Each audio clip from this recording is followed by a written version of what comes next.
Hello there, welcome back to EU4 and the Golden Horde. It seems that the audio is finally up and running again in a proper manner. As far as I can see, at least. Hopefully it's not just me and actually is working. Yeah, I know, a lot of it is, and my apologies. Anyways, I do have a little bit of an issue here. I live with Great Britain, Brandenburg, Austria and France is the defender of the Catholic faith. I have a feeling that I need to go after most likely Brandenburg if I want this to work, so I think Poland, unfortunately for them, managed to get their way out to the top of the shit list. Potentially Poland might actually be a way to get France out of this, but Europe is kind of on lockdown right now. It's going to be hard to get into there. So, luckily enough, we do have a plan for what we are going to do. Well, I feel sorry for that guy at least. We probably should be able to beat them without any extra money. But as I was saying, we're going to focus on reforming the government. What we really just need to do is wait, because what we need is legitimacy, and we're slowly but surely getting that. No, Austria, you're not going to get military access from me. You're going to have to stay on your western side there, so don't worry about that. Now, I'm not going to be accepting any royal marriages, because they do hurt the legitimacy quite a bit. But as I said, for now, the plan is very simple. We're just going to wait for the legitimacy to rise. So I'll be sitting here quietly, waiting, and we'll see how it goes. Of course, I was up to 88% legitimacy, and what do you think happened? Well, death. So we get the rise of a pretender, 17 pretenders there. We also get 30 in Macedon, and wow. Tribal succession crisis, and of course this gives not good benefits. We do have a crappy ass ruler. We get into trouble with more or less everything here, and of course now the Reformation, if I am to speak that, gets slowed down significantly thanks to this. And well, there's no real positives in sight, but of course we'll aim at getting rid of the pretenders ASAP. But it's kind of frustrating that I get that screwed over that quickly. So I guess what we'll have to do now is basically just keep on focusing on conquering eastern lands. Basically take them for either ourselves or whatever, more or less. The goal, of course, is going to remain the same. And the goal here is going to be quickly solving the issue here with these pretender rebels, which could be a little bit harder than said. These guys do basically have zero morale, but even so, I am the one that lost forces in that battle, which is something that I find asinine. If I actually attack an army that doesn't have any, there we go, they finally popped. But yeah, the pretender rebels here is definitely going to be a big issue. But once we're done with them, we're probably going to just declare one Karakonliu and go after the Timurids again. So not a big deal, but kind of frustrating that it's the second time I'm prepared for this, I believe, and both times I was stopped by a hilariously badly timed event, which is again frustrating. So with that, we might as well just go for upgrading our military here. Flintlock musket, get cavalry shot +1. And that is apparently it. I'm a little bit unsure if I want to take Glorious Monument, because as I said, I'm kind of tempted to just conquer more or less India on my own and go further on from there. We'll just have to see how this goes. Of course, it's once we actually get into a position where I could attack Scandinavia, basically I could just have reformed, got my Muslim unit, attack Scandinavia while they are at war with Austria. Of course, that's not going to happen, because who wants to get benefits? Well, granted, the earlier Khans have been pretty much a overpowered mess, if you will. But even so, it's again really frustrating to have my progress halted by a ridiculously badly timed death. But there's not too much I can do about that. I'll just have to accept it and move on. So we're going to prepare for a war against the Timurids, and it should be a simple one. We'll just have to see how it plays out. Well, this is kind of beneficial. Tribal succession crisis will be removed from Golden Horde, gain stability point and 25 legitimacy. So it still takes 20 years, 23. So I definitely need to start just focusing on slaughtering my rivals as much as possible, which means that Timurids are going to get murdered horribly again and again. It's kind of too bad that I can't have more rivals. As you can see, the National Bank pays dividends, so it is a beneficial thing to have, apparently. Muscovy declared war on Manchu. I kind of am reliant on Muscovy here to some degree. I want Muscovy to colonize Taiwan, hopefully, because Muscovy doesn't have any allies, and thus they are to some extent an easy target, but they are actually conquering Japan, and well, that could make things a little bit harsh for me in the future, but I think I'll be fine. So we'll see how it goes. Again, the current situation is not the best, but it's manageable. Let's just live by that. The fact that French is in Vinagia is, however, not a good thing, because they could then turn towards me, which is, again, less than ideal. So I guess we'll just go for show superiority here.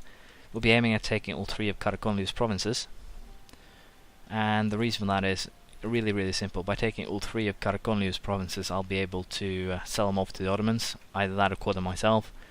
Doesn't really matter. Both of them are good potential choices.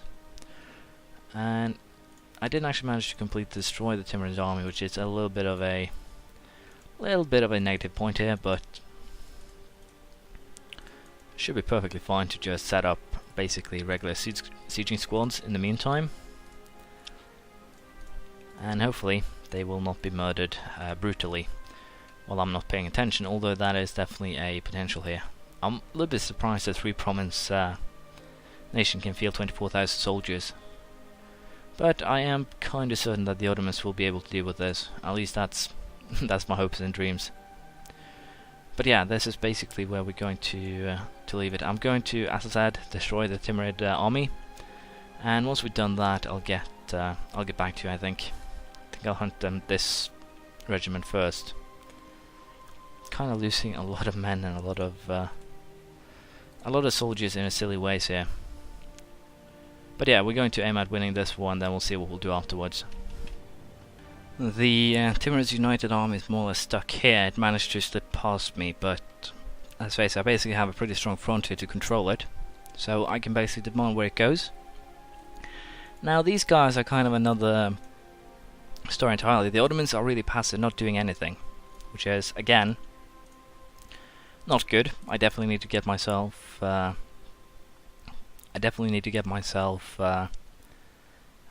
it's called. I definitely need to reform, just to make sure they won't kill my arse. So it's kind of a, I'm kind of in a bad situation here, especially if you consider the fact that the French are running around here rampant. What I could do, of course, is just go for a declaration of war against the French themselves and try and help destroy their armies. But it's still going to be a little bit of a harsh reality,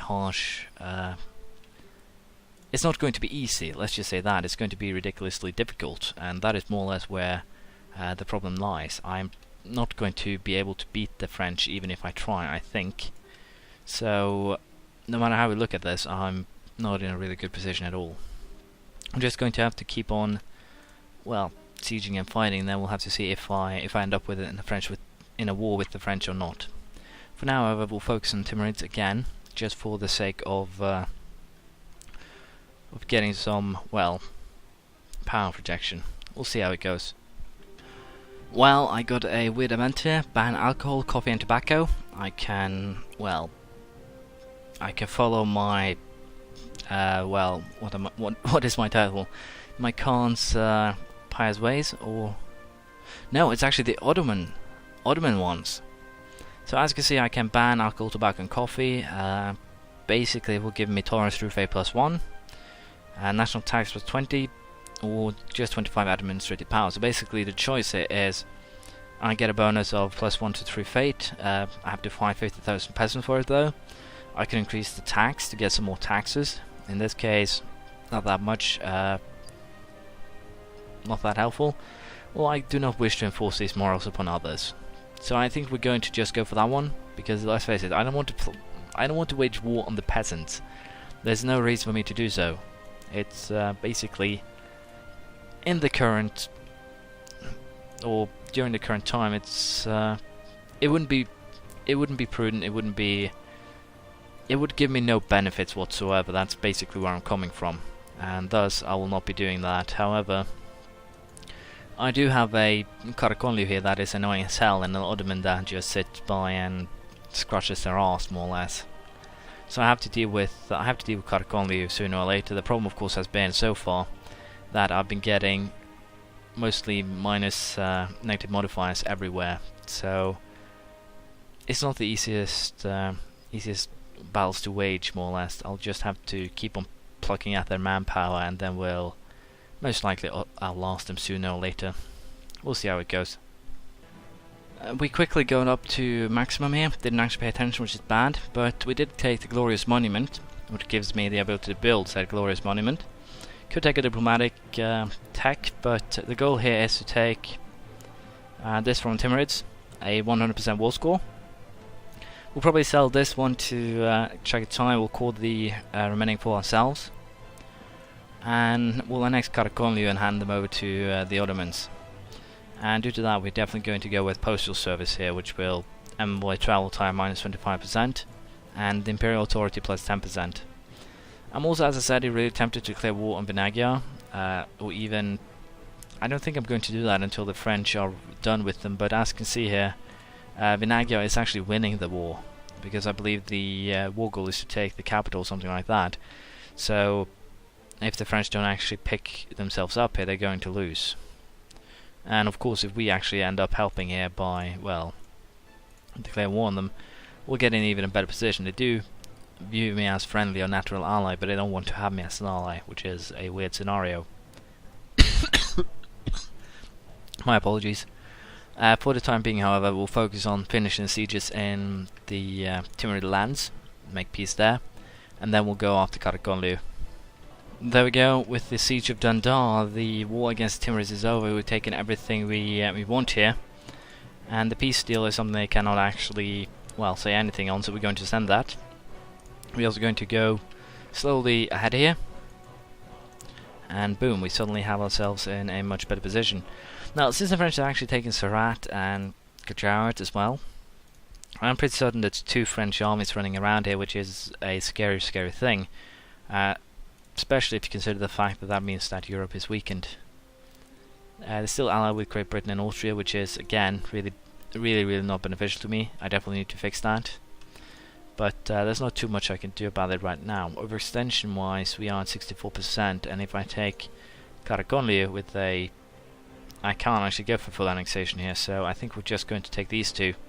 It's going to bring it pretty damn high, but I am certain that worst case scenario I have to convert one or two provinces, then the Ottomans will take them. If not, I'll have 1 year of trouble here, which is not the best per se, but it's better than the alternatives. So we'll go with this. I think it should be a decent deal. Hopefully that is, and of course I'll start converting these two right away if I have to sell them. And I'll core everything except for Samarkand here, because I pretty damn sure I can hand that over to Chagatai, and if they will take that, then all of my overextension issues are more or less over, and boom, they will take that. So overextension should be, well, still a little bit too high, but we'll see if the Ottomans will take this thing, or if I have to... No, they'll take that without no questions asked even, so that is of course even better. But now I'll just have to wait for my provinces to call, then we'll see how the rest goes. Power projection here is pretty damn high. I gained the colonialism. Oh, I can actually kill one of the Mamluks now too, if I want to. They're not a rival of mine, so I see no point to doing that. But what we will do, however, is move troops, of course, into protected positions in order to protect the corings of, or the coring of our provinces. My apologies again. I'm a little bit unsure what could happen here. If Sin breaks free, we'll probably vassalize them. If not, we'll probably consider our options here, but we will go for Marcher Lodge, which gives me an extra diplomatic relation, which will be probably really useful. Subject force limits contribution up by 33% is also helpful. Other than that, I think we'll wait a little bit again with absolute rulership. We do gain a fair bit of legitimacy right now. Hopefully we can grow that even more in the coming years. The Timurids are weakened, and since they actually are allied with the Oirids right now, I'm really tempted to just go for a straight out war against their fabricated claim, and then basically declare war. The only problem, of course, is that we don't have a province to declare to fabricate a claim on. I might have to go for a no war casus belli here if I want to try and speed up the process and thus get the reformation of the government done quickly. It seems to actually be really important to do that, just because of the fact that the French are trying to get themselves a harbour in the area. But we'll think more about that next time. Feel free to comment in the comments, praise, criticism, anything you feel like. Advice is also welcome, and I'll see you around next time. Bye.